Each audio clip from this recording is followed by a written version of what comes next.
The Community Foundation for Northeast Florida makes more good possible. Maximize the tax advantages and the impact of your charitable giving with a donor-advised fund, harnessing the expertise that only your local community foundation can provide. Learn more at jaxcf.org. Amelia Island celebrates the 80th annual Tax Slayer Gator Bowl, held in Jacksonville, Florida on Thursday, January 2nd at 7:30 p.m., just 30 minutes from the beaches and downtown on Amelia Island. Information on accommodations and game at ameliaisland.com/taxslayer. Baptist Health is a proud supporter of First Coast Connect. Baptist Health, committed to building a healthier community for all of us. More info at 202-4YOU or baptistjax.com. This is WJCT News 89.9 Jacksonville. Up next, national and local news from NPR and the WJCT News team.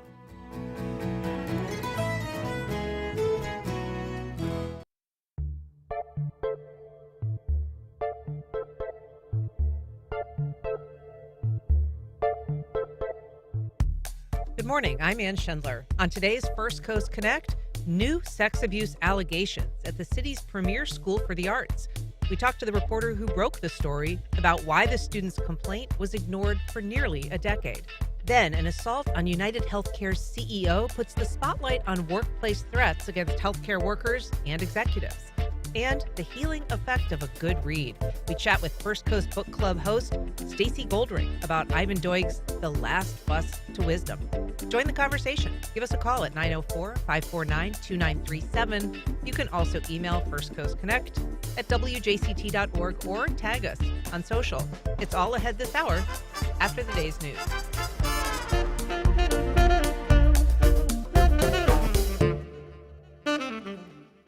Live from NPR News in Washington, I'm Corva Coleman. The Kremlin says former Syrian President Bashar al-Assad has been given asylum in Russia. He fled Syria over the weekend as rebel groups closed in on the capital, Damascus. NPR's Ruth Sherlock says Assad's family ran Syria for decades as he attacked Syrians who resisted his government's control. This regime was in power for over 50 years, and then there was 13 years of devastating civil war, and the Assad family seemed to have won. Then it collapsed like a house of cards. The regime collapsed in the space of just over a week. So there are now major celebrations across the country, but also among them millions of Syrian refugees, many of whom now want to return. NPR's Ruth Sherlock reporting. Meanwhile, the U.S. says it carried out at least 75 strikes in central Syria yesterday. These were aimed at sites where Islamic State militants were. President Biden says the U.S. wants to stop ISIS from gaining any control in Syria, while the political situation in that country remains unstable. President-elect Trump is reaffirming his pledge to carry out mass deportations of those in the U.S. illegally when he returns to the White House.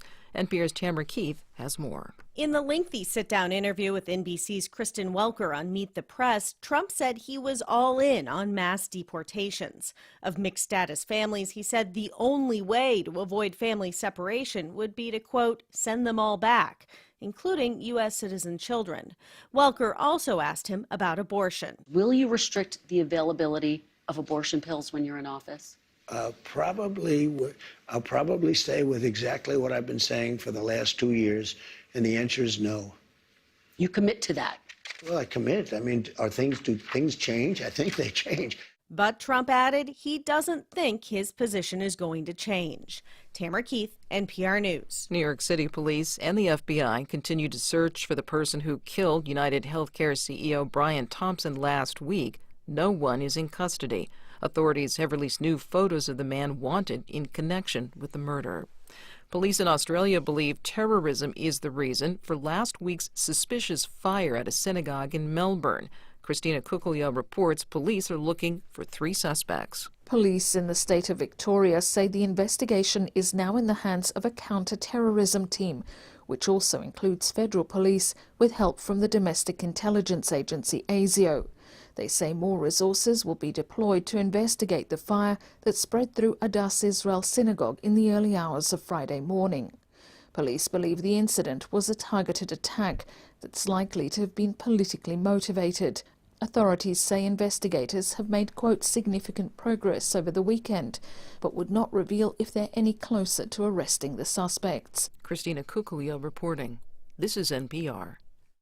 And this is WJCT News 89.9 in Jacksonville. The holidays are the best time of year for charities to raise money, as people tend to be in a more giving mood. But it can be tough to tell which organizations spend contributions on the services they advertise, which ones use the money for salaries and overhead, and which ones are outright scams.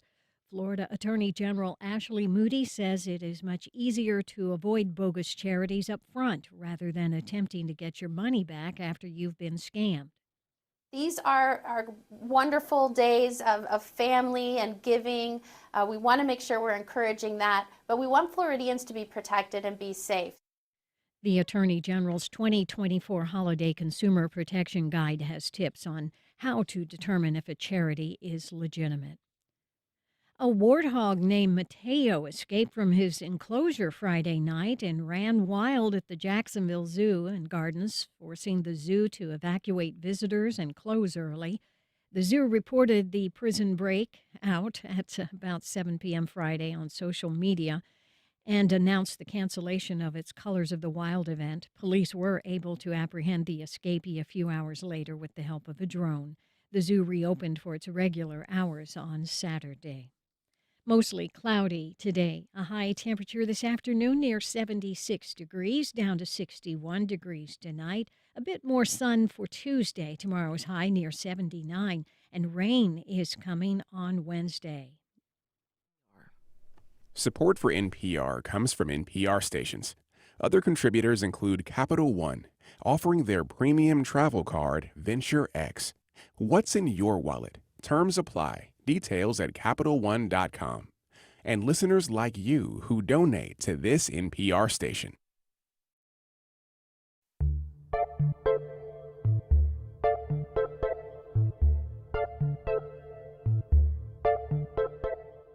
Support for First Coast Connect is provided in part by Baptist Health. Good morning. I'm Ann Schindler, and this is First Coast Connect. Today, new documents confirm sex abuse allegations at Douglas Anderson School of the Arts date back more than a decade. Why the teacher was returned to the classroom twice before finally being removed. Later in the program, what the widespread antipathy to the murder of a health insurance executive tells us about a broken system of care. But first, a 14-year-old reported she'd been sexually assaulted by a teacher on the campus of the city's premier performing arts school a decade ago. That teacher remained in the classroom until last year. To discuss how that happened, we're joined by Megan Mallicoat, education reporter for Jacksonville Today. Good morning, Megan. Good morning, Ann. So, Megan, this subject of your most recent reporting is Corey Thayer.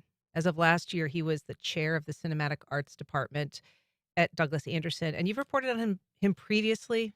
That's right. He's one of the 6 teachers that have been removed so far in the weeks and months, now a year and a half, following Jeffrey Clayton's arrest in 2023. He was the chair of the music department there? Right. The Clayton vocal department, yeah. Right. So he's now in prison. He's serving a 10-year prison sentence that started in June, I believe.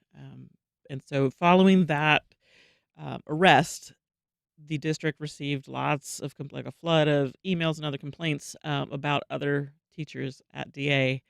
And Thayer was the subject of one of them. I believe he was the 4th teacher removed in that list of 6 so far. And so his removal followed the arrest of Jeffrey Clayton, and it happened towards the end of the 2023 school year. Is that right? Yes, it was in April of 2023 where he was removed for some allegations that includes the story that we're talking about today, but also other allegations. In fact, the investigation after he was removed seemed to focus more on some of the other allegations, but there are emails from district administrators that pretty clearly state that it was this case that prompted the actual removal from the classroom. And so we'll talk about the timeline of the investigation and what happened there, but tell us, first of all, what is the nature of these allegations that were made against him, and when were they made? So the allegations say there's a student who was 14 at the time. She was, it was actually in 2023 when she finally told her parents the full extent of what had happened. She had kind of led up to it slowly without fully telling. But anyway, the allegations are that he forced her to have sex with him on campus during school hours at DA over the course of I don't know exactly how long the time was, but it was multiple times that this happened, multiple different ways, and things that. So she initially, after a year and a half or so, told her parents that he'd been touching her inappropriately and communicating with her inappropriately through text message and some other like app type of methods of communication that were popular at the time. And so at that point in 2015, the mother reported to JSO what everything that her daughter had said. But of course, as it turned out, he was actually doing things that were much worse than the initial set of allegations. And so JSO investigated and then did what? JSO did what feels like a rather brief investigation. It's the entire police report is 3 pages, and the narrative of their investigation is, I don't know, 3 or 4 sentences. And they basically decided that the Duval Schools Police Department needed to handle the investigation because it's, of course, the school system has its own police department. So they decided that the schools needed to handle its own investigation. And that was the report that was actually quite difficult to get. But we finally got it, and it shows that they investigated, the Duval Schools investigator, in 2015. They went and they talked to, I think it was 3 other people that were thought to have possibly been additional victims. And the investigator, who was a man, just pulled them out of the class and talked to them and said, hey, I've got these reason to believe that you might have been inappropriately touched by a teacher here. Did anything happen to you? And so these 14, 15-year-old girls, I don't know exactly how old they were, but they were high school students, said, no, nothing happened to us. And then they talked to the principal, Jackie Cornelius at the time. They talked to other district administrators, and it's kind of a few different people. And then we're like, oh, well, the students said nothing happened, and then they closed the investigation. Now, the detail of why they closed the investigation is interesting because the report says that the original victim's father asked for the investigation to be closed.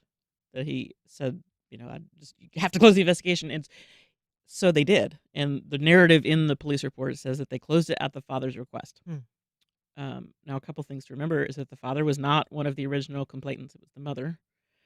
And also now, looking back, the family disputes that the father ever requested that the investigation be closed. And it's worth noting, I mean, the fact that the school has its own police force has been at issue in some other areas. I mean, there was a grand jury report that was scathing, suggesting that the police chief at the time should have been indicted on felonies for basically hiding and failing to report crimes that occurred in schools. That's right. That's right. Yeah. So all that aside, this report existed, and you have been trying to get this report for some time? That's right. So I started here at Jax Today 6 or 8 months ago. And so at the time he was, Thayer was one of the people on the list of teachers that had been removed already. And so just as a regular public records request, I just requested the records for him as well as all the others. And his record that came just kind of stopped in 2021 or 2022. It was like it didn't continue to the present day. And so I put another request in and a couple other requests to get the full set of information about his employee record and then also his disciplinary actions. And not to interrupt you, but I mean, did the school district provide a reason as to why their original request didn't fulfill like the entirety of his employment time? No. Okay. But the full record came back actually right before Thanksgiving. So when I was finally able to read through it, it was much more extensive, and it included the full investigation that had been completed in 2023. Now, I know that I'm being confusing with the timeline, and it is a confusing timeline.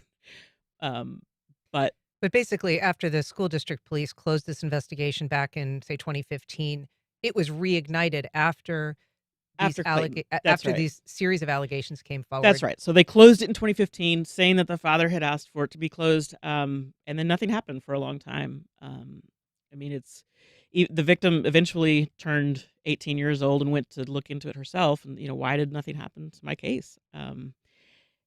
And that was at some point in that interim, and she also had a hard time getting the police report, and I don't know exactly what she received, but I don't think she received the full report. She says she received like one page of the initial JSO report. So this student in the summer of 2023, after the school year ended, gave a sworn statement that was provided to the school district about these assaults? Yes, and that's what's in the 2023 portion of the investigation. And that's where I'm getting a lot of this information from. And so she went after the Clayton arrest, and they moved him out of the classroom. We talked about it briefly already, but if you can follow along, they didn't. It doesn't look like they fully considered her complaints at that point, even though they pulled him from the classroom because of the mother's email to say, "Hey, remember what happened here." They returned him back to the classroom, but then they had to pull him again because there were these other allegations out there. And so when the mother and the victim's attorney found out that he'd been returned to the classroom, they said, "Hey, why is he back in the classroom?" I mean, I think fair to say we're fairly outraged by the fact that they had learned that he was back in the classroom despite all of these allegations. That's right. That's right. And just briefly, what was the circumstances of their more recent investigation? They didn't talk to this victim, right? They didn't talk to the victim or the mother about the 2015 complaint. They interviewed some current students. That's right. So they interviewed current students. The police report says it was at random that they went and pulled. It says 6 students from each of his classes at random, and then interviewed them in a room with an assistant principal who's a man. And just, hey, do you have anything to complain about? Do you have anything to say about how Dr. Thayer has treated you? And they all said no. But it is an interesting circumstance, certainly, how they did the interviews. If you're just joining us, we are talking about a new report by Jacksonville Today education reporter Megan Mallicoat. It is a deep dive into very serious allegations against a teacher at Douglas Anderson School of the Arts. If you'd like to join our conversation, you can give us a call at 904-549-2937. You can also email firstcoastconnect@wjct.org, or you can reach out on social media. I'm going to take a call now from Shyla Jenkins. Shyla is actually a longtime advocate, former student at Douglas Anderson, and has been very vocal on these issues. Good morning, Shyla. How are you? Good morning, Ann. How are you? I'm definitely interested in Megan's article and thought it was a fantastic kind of overview of what happened in this situation. I know with Thayer, there's a lot of mystery, and I think Megan is trying to kind of bring that to light. Very different than the Clayton, kind of where Clayton was bombastic and people didn't like him, and he was, very gregarious. Thayer was the cool teacher. He was the one who everybody loved and adored. And in doing, this, I was a part of the final kind of pull from the classroom with him because victim Hayes' mom, I know the attorney, and we were talking. I went to school board and sat down with the school board attorney and said, "What's going on?" And that's where in Megan's article, it's talking about those randomized students, the 6 girls pulled from a very small arts department within DA. I think the theater department is probably one of the smallest. And the problem here is there's no real format that was followed, right? Victim A and her mom were not contacted. Victim Dean, who was one of the letters I received, who alerted me to Thayer back in May before they even pulled him, neither of those victims were contacted. Instead, they pulled these 6 random girls. And the problem here is, and what we've been faced this whole time is, there is no transparency on how this occurred, or as Megan's talking about the timeline and how it flips back and forth because there wasn't really a clear investigation done. And the problem that, we face now is DA has taken, and the school board has taken great steps in getting DA back on track. The new principal is doing a phenomenal job. We've got a new superintendent. So, I think we're headed in the right direction. But until we start getting transparency around how this happened and was allowed to happen for decades, that's where, people don't understand. This story's not finished. This problem hasn't gone away because it's going to affect every school within DCPS. The brand, which is Douglas Anderson, was protected, not the kids. And the reason being is the kids are replaceable in the minds of the administrator and the top, levels of the district. They're not going to tarnish a school like DA or take a beloved teacher, because that's a direct quote I got sitting in the school board attorney's office from the head of HR at the time, who's now resigned, saying, "Oh, well, parents love him, teachers, say great things about him. The students would be devastated," but never took full accountability for talking to the people who brought the allegations in the first place. And that's the most frustrating thing about this entire story. And until we can get that transparency and the, district and the administrators to do the right thing, that's where we're really stuck at not having this, understanding of why it was able to happen for so long. I mean, we still don't have the third-party investigation report that was commissioned 2 years ago, and we're still waiting for that. So again, that transparency really lacks. Yeah, I want to ask you about that, Shyla, because Megan alluded to the fact that some of her public records requests were either slow or simply weren't produced until she was specifically requesting parts of it. And I know you've done a lot of records requests yourself through this investigation. Have you had similar problems getting the documents either in a timely manner or in a complete fashion? Yeah, absolutely. That complete fashion is the key, because I've gotten some documents pretty quickly. I wouldn't say they're within a week. Sometimes they've taken months, but then getting the whole document, and they're like, it kind of that comes back to, "Oh, well, we didn't know you needed this." Well, I asked for the entirety of the file. What was unclear about that? That's a really big frustrating part when you're trying to put together a story, especially a story over decades. Yeah, thank you, Shyla. Megan, I want to ask about the other records that you reported on in this same story. So, as we said, there's a lot of elements. There are, yes. Yeah. But one of them is that you dug into not just this report and his alleged conduct. And we should say he's not been charged with anything. Right. He has not spoken publicly about this. Right. And these are allegations. So we should be abundantly clear about that. But your reporting went beyond what was discovered in 2023 or what was alleged to have happened in 2014 or 2015. You pulled records from his prior assignments. What did that show you? That's right. Well, I had seen kind of some rumors bubbling up on the internet about him when he was a teacher in Orlando. And so I pulled his employee file and requested any disciplinary records from Orange County schools. And when that came back, I found that he had actually had numerous disciplinary actions taken against him from Orange County Public Schools, that they had several allegations, nothing that would be characterized as quite this serious in his file there, but still he had received a couple of verbal warnings, a letter in his file, and one of them was for allegations of inappropriate behavior with students. Others had to do with being kind of an angry and harassing person, yelling and things like that. And but yeah, it was as recently as 6 weeks prior to him leaving Orange County and coming to Duval Schools in 2007. And so I presume you've asked the school district about when or whether they obtained that information from his prior employment, whether that was considered when he was hired. What have you learned? I definitely asked them, and as best I can tell, it wasn't considered, although the district tells me they don't know if it was or not. But I don't see any record of it having been considered. In his file, there's a paper that from Orange County having signed off on a kind of a standard HR-looking form saying that, yes, he taught at Orange County schools for these dates. But there's nothing to indicate that his discipline record was reviewed, and a Duval County spokesperson told me last week that he doesn't know if they were reviewed or not, or if employee files are considered or were considered at that point.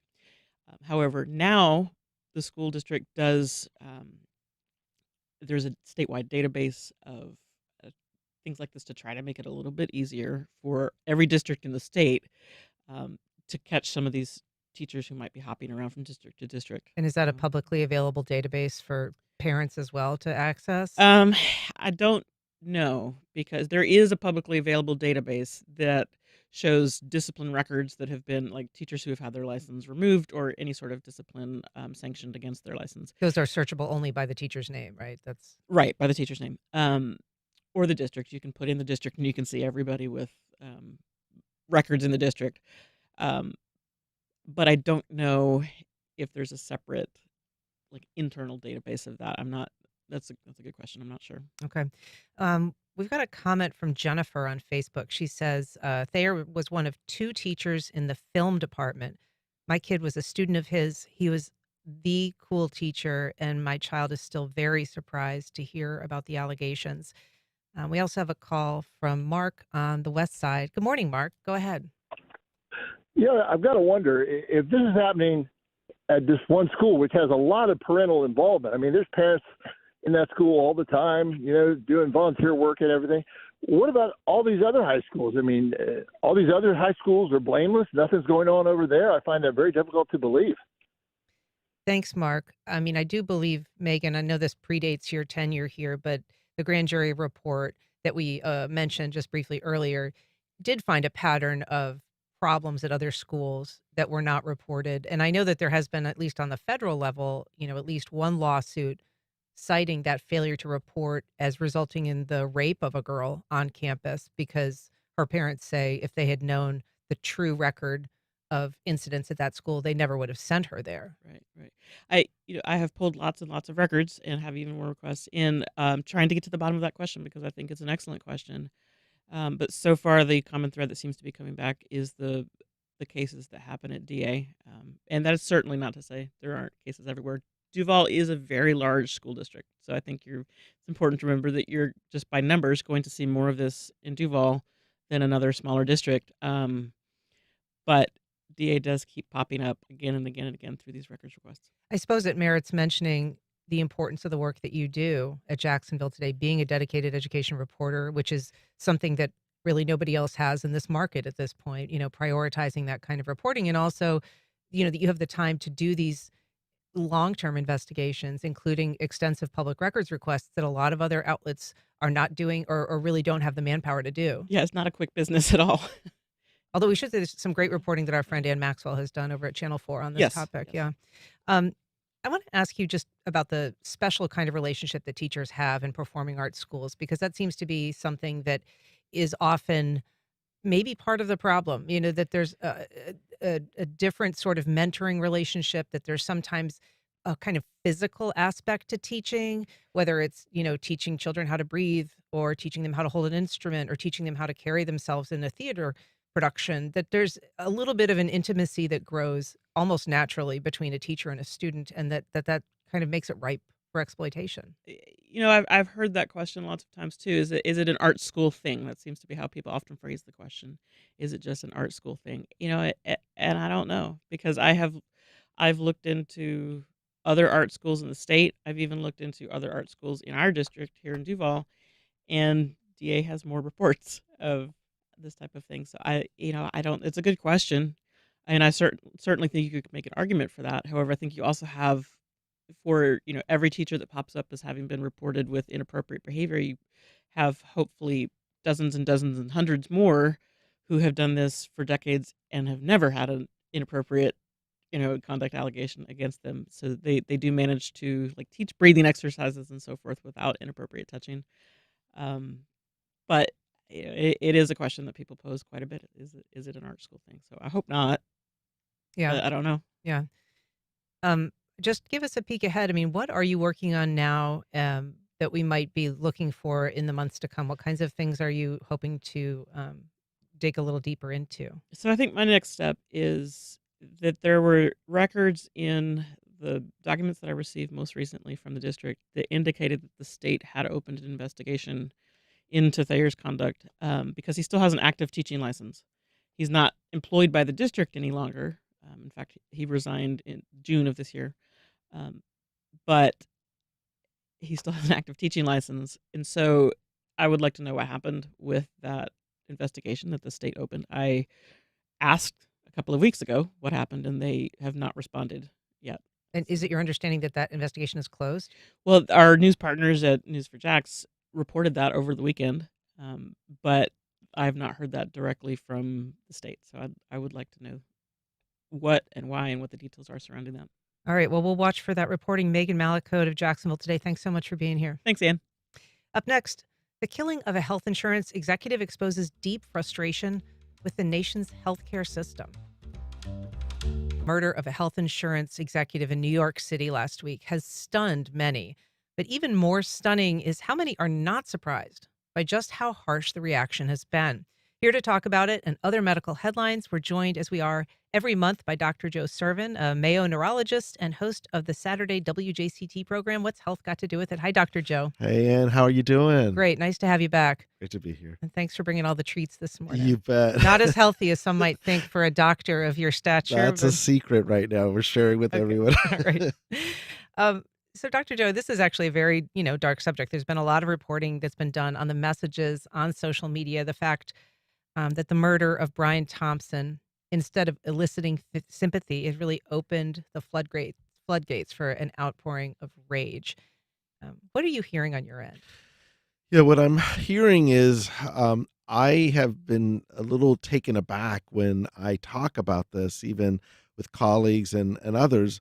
On one level, no one is condoning murder. Let me start there. But it's opened this door about how angry everyone is about the insurance system in the U.S., specifically about prior auths, the denial, the way patients are upset. I know I've seen like the things on social media, they're just heart-wrenching stories of just bad things done when care is denied.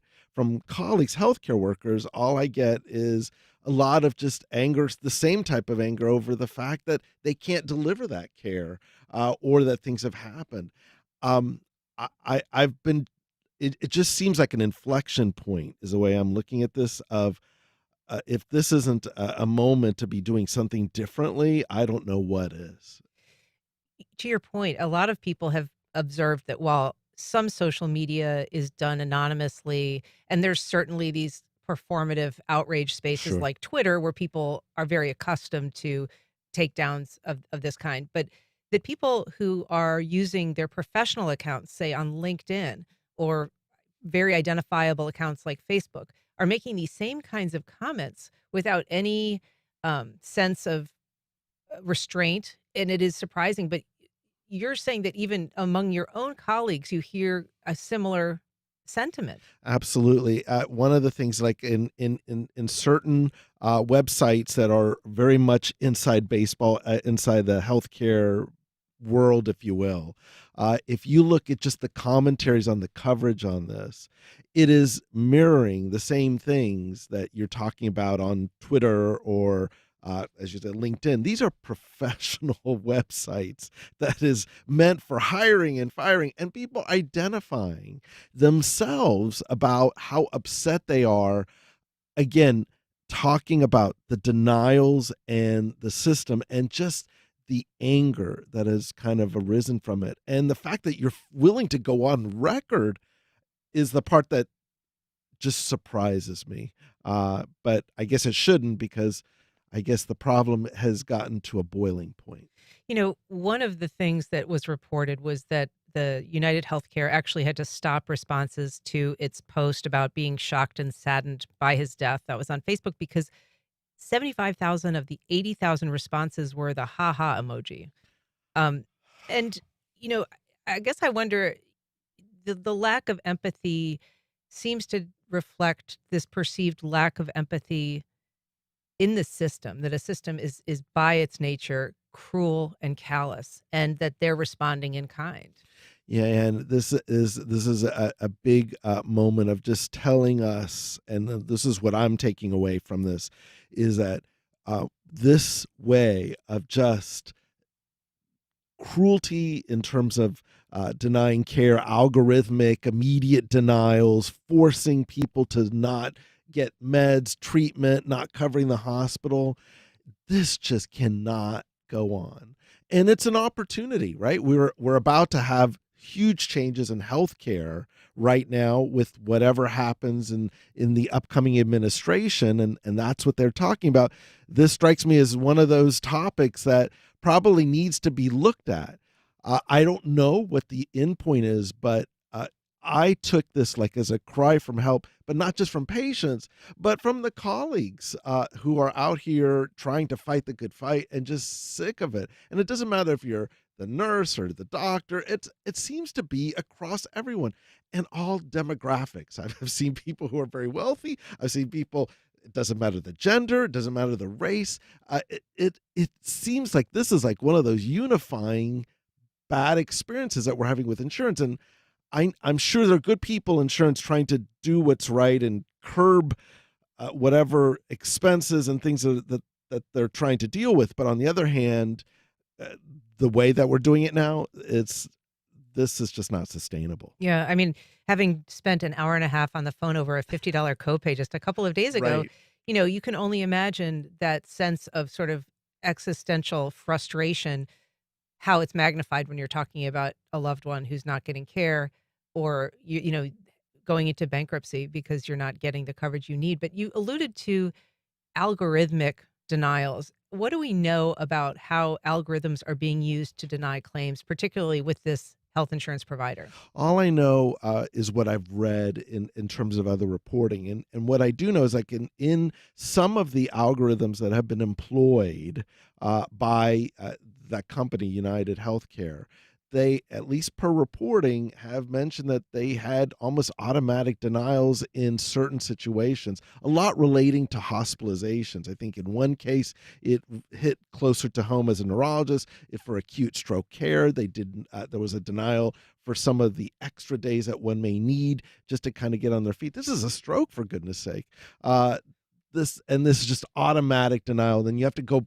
All it does, it forces the patient to go back and then fight it on the denial two or three more times to try to get it covered, if covered at all, in order to make this work. And it's a nightmare, especially after some of these situations. The focus should be on getting better, not on, oh my goodness, I have a bigger problem that I now have to focus on, which is my finances. But this rate of denial, I mean, this particular insurance company, United Healthcare, has more than double the industry average and is the highest when it comes Correct. to denying claims, which obviously magnifies people's perceptions of being wronged. But it was just recently, and I don't know if I remember the specific provider, but it was just, I think, a day before this shooting happened, where anesthesiologists were expressing frustration because they were being told, I think it was Blue Cross, Okay. that, but I would have to double check that, said that there would be a point at which during surgery they would no longer provide coverage Yeah, for anesthesia. Or they would no that's longer right. provide reimbursement, which I think stunned a lot of people. Like, kind of what happens then? Do you just stop doing the surgery? Do you stop getting pain medication? Is the doctor going to be forced to hurry up? I believe that they walked that back. Yeah, now now I just recall what you're talking about because that just came out literally just less than a week ago. This is another example of one of those situations when, as we get into this arguments between providers and coverage, as well as other, that there are people involved, and sometimes when you do a hard line in the sand, that doesn't always work out in things that cannot have that are very nuanced and complicated, like anesthesia or any other type of condition, or rehabilitation or mental health for that matter. This is where we're all fighting, and this is where we have to be more human. We have to value people's health better than it is right now. And yes, I'm realistic about the money part of this, but again, this version, we got to find a different way. If you're just joining us, we're talking to Dr. Joe Sirven, a Mayo neurologist and the host of What's Health Got to Do with It on Saturday at 4 on WJCT. We were talking about the reaction to the murder of United Healthcare's CEO. This has translated, Dr. Joe, into overall concern within the industry. And I know that we've seen reports that the threat to working in healthcare has risen precipitously since COVID, particularly.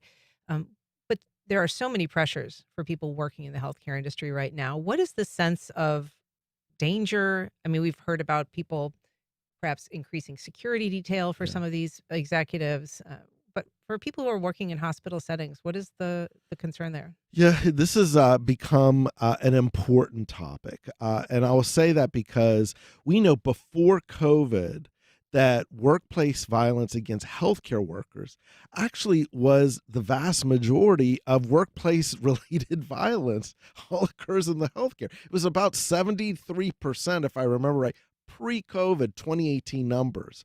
After 2018, during COVID, when vaccines, mask mandates, all that stuff started going up, the anger started rising. And now it has become a huge element.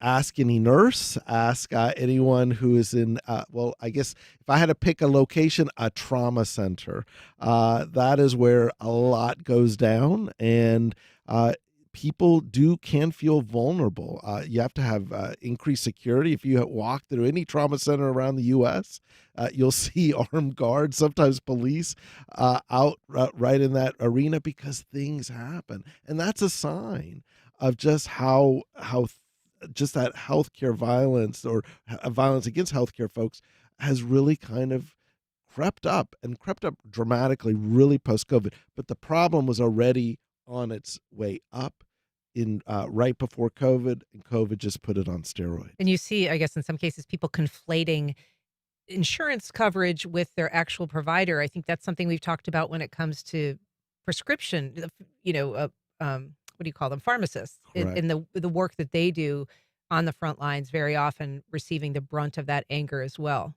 Well, here's the thing. So what happens is if you're a physician or provider, you have a course of therapy. You go through, let's say you want to do surgery or something along those lines, or give someone some type of therapy. At the end, the therapy has to get authorized. The authorization, the insurance company may say no, or they may tell the doctor or the hospital no, and that means that the hospital and the doctor are the ones who have to say no. Yet it was the insurance company that did it. So it puts this extra element of people in the middle that really are just trying to do their best to try to take care of our folks. But it reminds us that there's a third person in every doctor patient visit. That person is an insurance company or kind of coverage group that is going to say yes or no to whatever decision you make. And that's probably what needs to change. We're talking with Dr. Joe Sirven. If you'd like to join our conversation, you can give us a call at 904-549-2937. You can also email firstcoastconnect@wjct.org. I just want to clarify on the anesthesiologist issue. My producer, Stacey, notes that was Anthem Blue Cross Blue Shield. That was the provider that proposed doing that and then walked it back. We also have a note from Joss on Facebook saying, if we had Medicare for all, the assassination wouldn't have happened. I guess, the idea of having a better healthcare system would certainly obviate some of the rage that people feel. Bottom line, with regards to the comment, I would say that it's just a reminder that this idea that we can just continue to go on without access for a lot of people when we're spending a gargantuan portion of America's GDP in the multi-trillion-dollar range without giving everyone access is going to be an issue. What that looks like, single payer, multiple, whatever, that's part for the debate. But we do have to value life to make sure people are covered from when they're born to when they die. I mean, we got to be more human about this. I want to move to a different topic that caught my eye this week in the world of medical headlines, which is new research into lead exposure. This is a really startling headline that talks about psychiatric disorders, a surge of psychiatric disorders attributable, they believe, to lead exposure. Talk about what that study told you and what it didn't tell you. Well, this is an interesting one. The study is interesting from the standpoint of putting up an idea. It's what I would call a corollary study. That is, they looked at the number of cases of mental illness defined by many different type of conditions that would fall under it, and then looked also at when leaded gasoline stopped or was added to see what, if any, connection there was. And they did find that, lo and behold, there seems to be at least similar lines going up. Mental health issues going up, the leaded emissions also going up. And they point out, well, could it be that the lead causes some of this mental health? And it doesn't prove it, but it does put that as a possible idea. It's one avenue. So it's more of a corollary than anything else. But the way I view it is that this is one of several studies that I've now been, as I survey the landscape, are looking at what happens to the brain amidst our environment, if you will. Whether that is, like I've seen studies looking at dementia numbers going up if you live too close to an intersection, or related to smog, or other conditions, or like I heard on this morning, microplastics in the general news. This is the beginning of what I'm beginning to see and sense of looking at environmental issues linked to our overall health. And here's another element of trying to push that piece. And we've talked about carcinogens that cause various illnesses are linked to things like heart disease or cancer. But this impact on the brain does seem to be, to your point, this kind of new area. Right. Because so much, we're continuing to learn so much about the brain. We're continuing to learn a lot more about psychiatric disorders. But it does seem like it would be hard to separate, for instance, leaded gasoline from just the overall industrialization, our exposure to things like plastics, our exposure to all kinds of heavy metals. But we do know lead is terrible. Absolutely. Remember the Flint, Michigan situation with lead in the water, well, lead in the air. There's going to be an impact. And we do know lead is never good for brain. But it is, again, it's an interesting proposal that needs the further study. In med school, we would get the study of the disease of what does this do to you? But we don't always get the larger picture of what happens when you get these micro exposures day in, day out, particulates and environment. We need to focus a little more on how to do that. The problem with the science is it's really hard to tease that out. And so that's going to be, I imagine this is just the beginning of a lot looking at brain health, whether it's your cognitive performance, whether it's mental health, but how does it react into all these different circumstances? And you're absolutely right. Teasing it out is very hard. But that's also the same time, we had computers change things, social media's change things. So, a lot of things on our brain, right? Exactly. That's hard to kind of separate out. But it is a fair study to put that question out there, because I had never considered it. And maybe, sometimes this is how you kind of figure out whether there's kernels of truth. But it's a fair and valid point. The corollary is there. The causation is what needs to be looked at.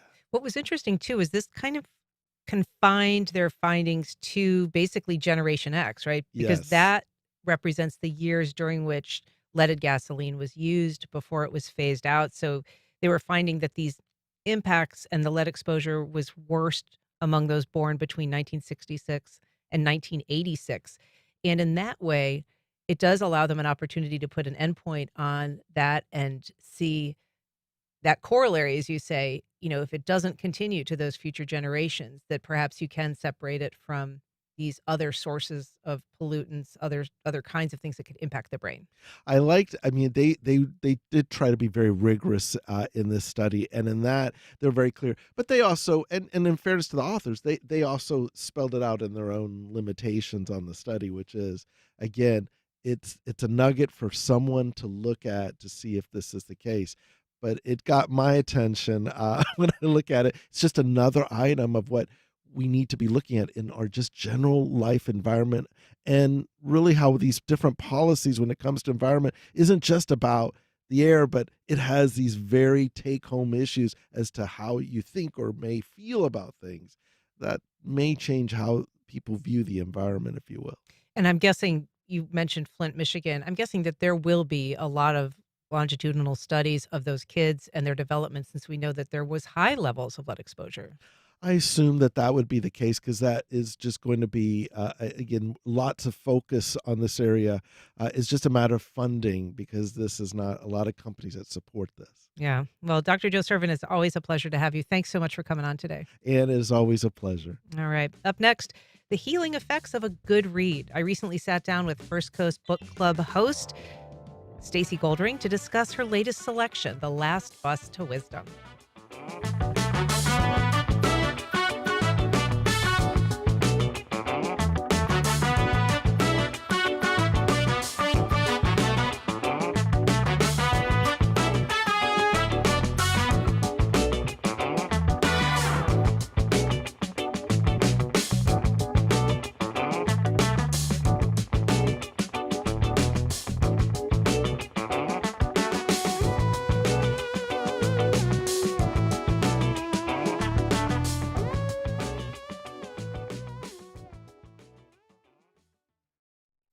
Life South Community Blood Centers, providing blood and patient services to the local hospitals, serving patients in this community.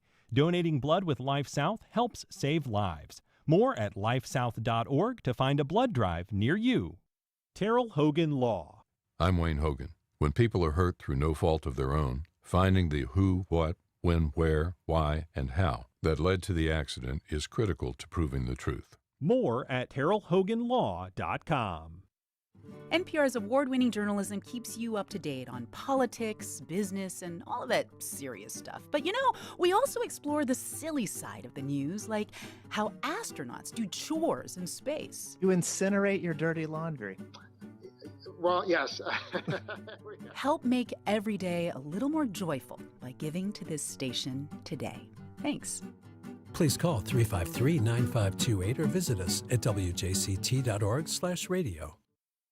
On the next Fresh Air, John Batiste, former band leader of The Late Show with Stephen Colbert, joins us at the piano to play his reimaginings of Beethoven's music. His new album is Beethoven Blues. He'll also talk about the extremes in his life in 2022 when he won multiple Grammys and his wife had a reoccurrence of leukemia and a bone marrow transplant. Join us. Today at noon on WJCT News 89.9.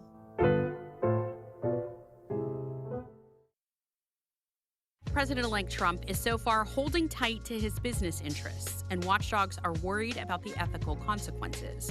What are the guardrails? Who enforces them? And why does all of it matter for the American people? Conflicts of interest and how the government is set up to protect against them. That's next time on 1A from WAMU and NPR. Today starting at 10 on WJCT News 89.9.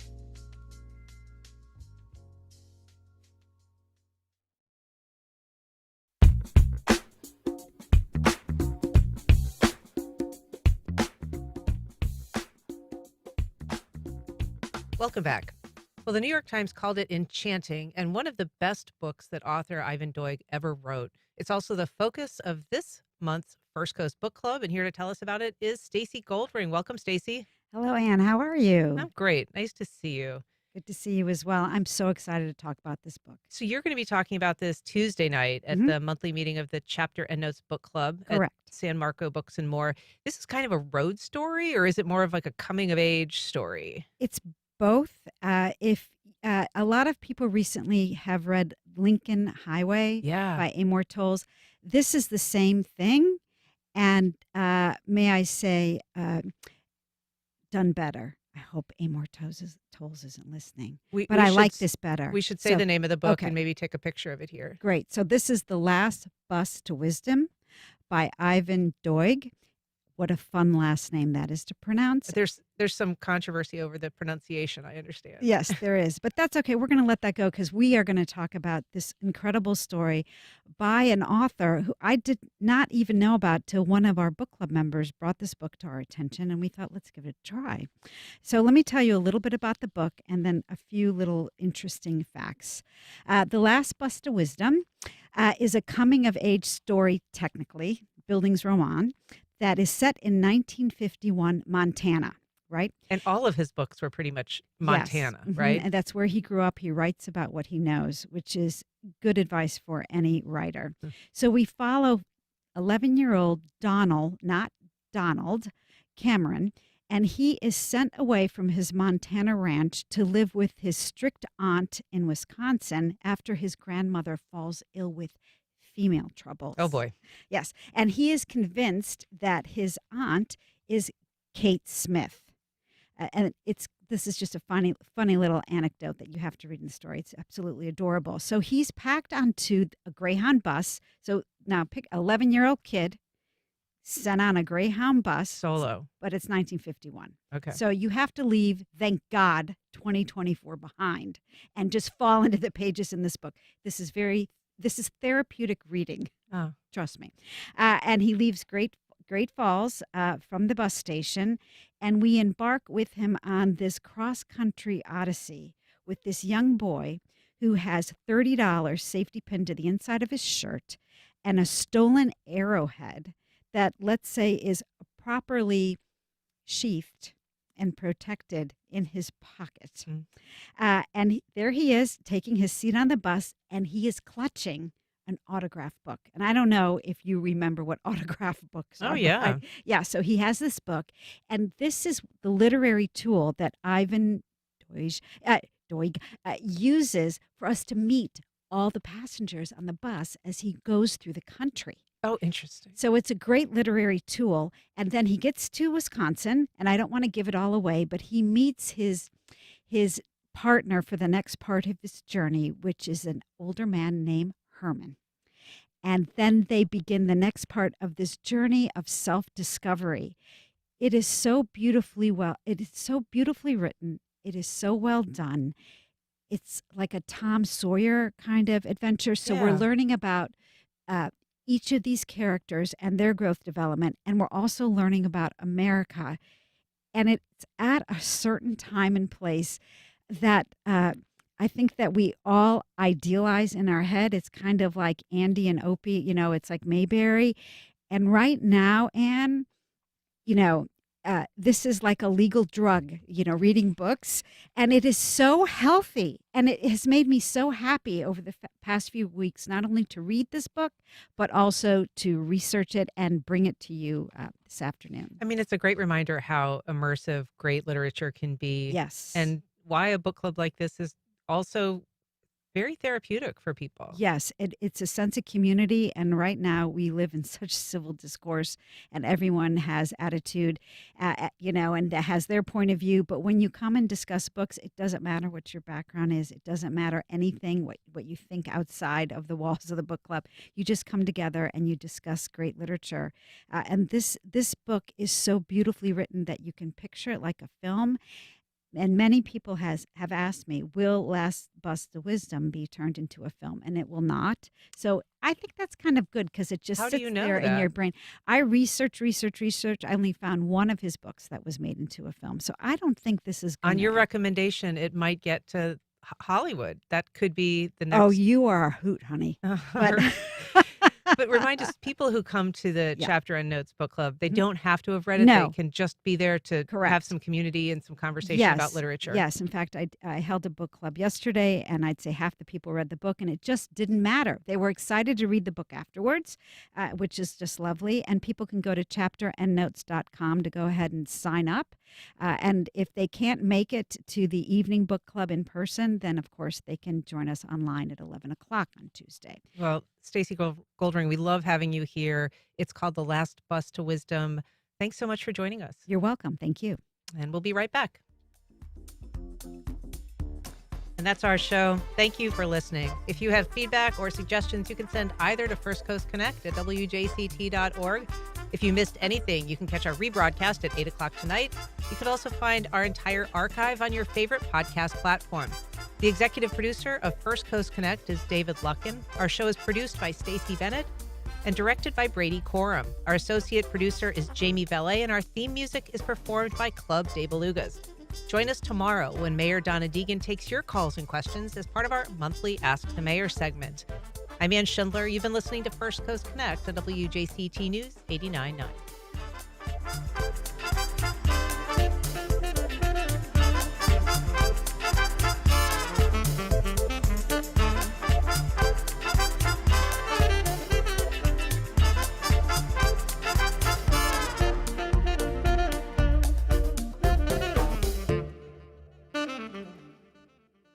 Support for First Coast Connect is provided in part by Baptist Health. Baptist Health is a proud supporter of First Coast Connect. Baptist Health, committed to building a healthier community for all of us. More info at 202-4YOU or baptistjacks.com. The Cummer Museum of Art and Gardens in Jacksonville curated art from ancient times to the present. Explore galleries, enjoy refreshments and entrees at the cafe, and treasures in the museum shop. More at cummermuseum.org. Vickers Landing offers elegant retirement living in the heart of Ponte Vedra Beach. Our Sawgrass and Oak Ridge campuses feature amenities galore, resort lifestyle, comprehensive security, and plans for every stage of aging. Retirement redefined. VickersLanding.com.